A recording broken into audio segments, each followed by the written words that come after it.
آله الطاهرين.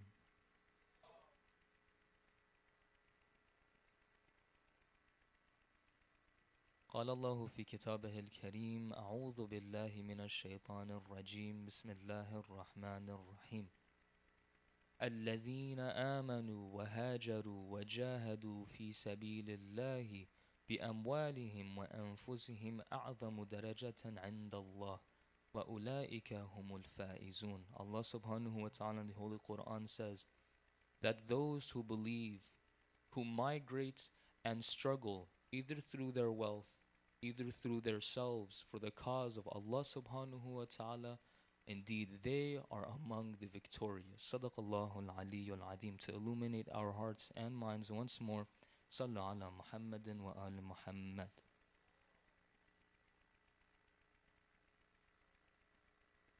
Tonight's a pretty special night. In fact, it is the start of the month of Moharram. A month we ourselves every single year are more than grateful for being able to witness and experience once more. I myself, at least, every single time that the years pass by, when I have the chance, when I'm given the opportunity to encounter, to experience the events, the life within the month of Muharram, I'm more than grateful and actually more than ecstatic to do so. But more than that, tonight marks the starting point to a lot of grief and mourning for us Shias of the Ahlul Bayt alayhimus salam. As we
surface level, the battle of Karbala was lost, the war of truth and falsehood was won.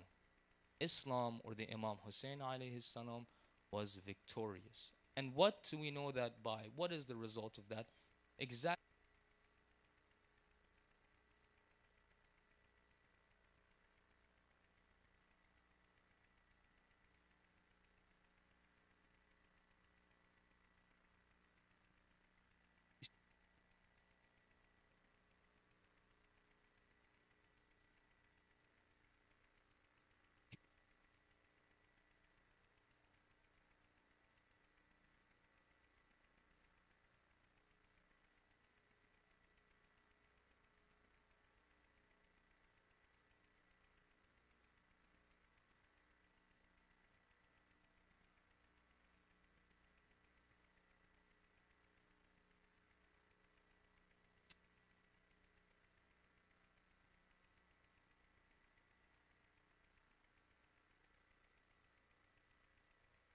Their, they used all their power they had. They took very desperate measures. The same thing that they were trying to prevent us from achieving, the same thing that the world today prevents us from achieving, is found within the month of Muharram, within this blessed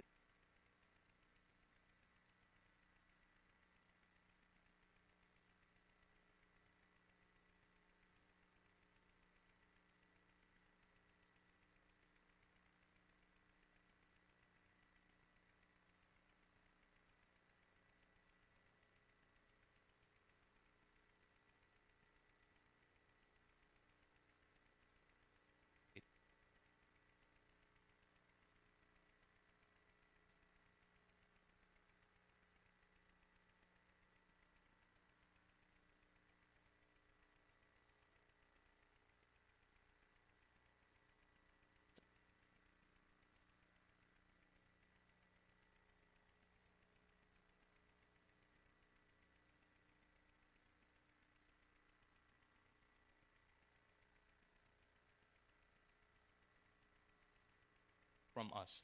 At least today, 1,000 years have passed, and still we are very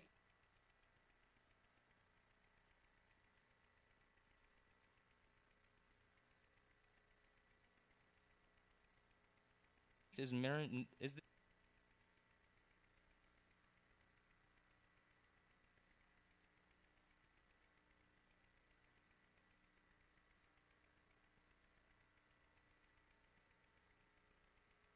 an amali and in wasa'il al-Shia, we have been taught where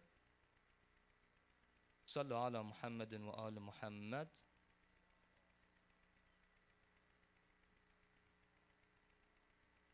The Imam Rida alayhi salam himself teaches us that,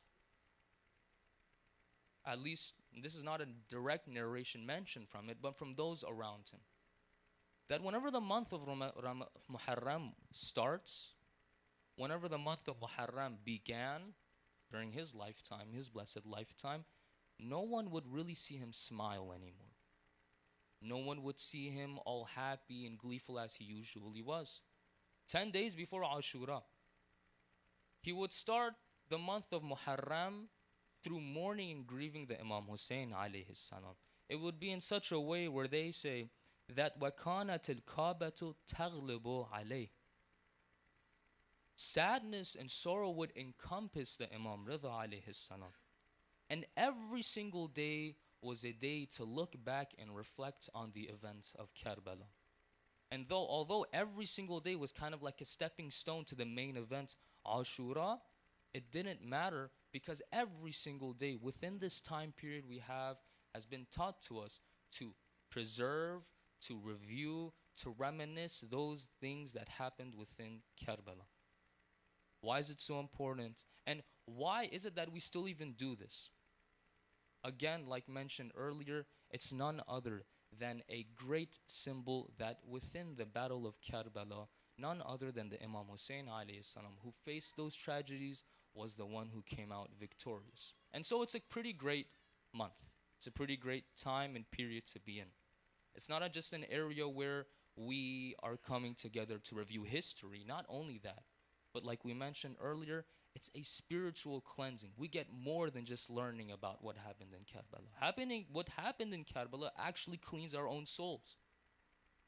And so to prepare for this month, to prepare for these 10 days that we have at least going on, let's go over, or at least learn for ourselves, some remedies, some things that the Ahlul Bayt alayhimus salam have taught to prepare ourselves for the month of Muharram. Now the first one, which is very obvious, is to change the mindset or change the setting that we have in our usual daily lives to that which accommodates a person who is mourning and in sorrow. So like we see right here ourselves, we have changed from bright colored clothing to wearing black. Some of us wear black all year long, but black for this month is a specialty. We're wearing black to honor the Ahlul Bayt alayhimus salam and extend our reach of grief to them.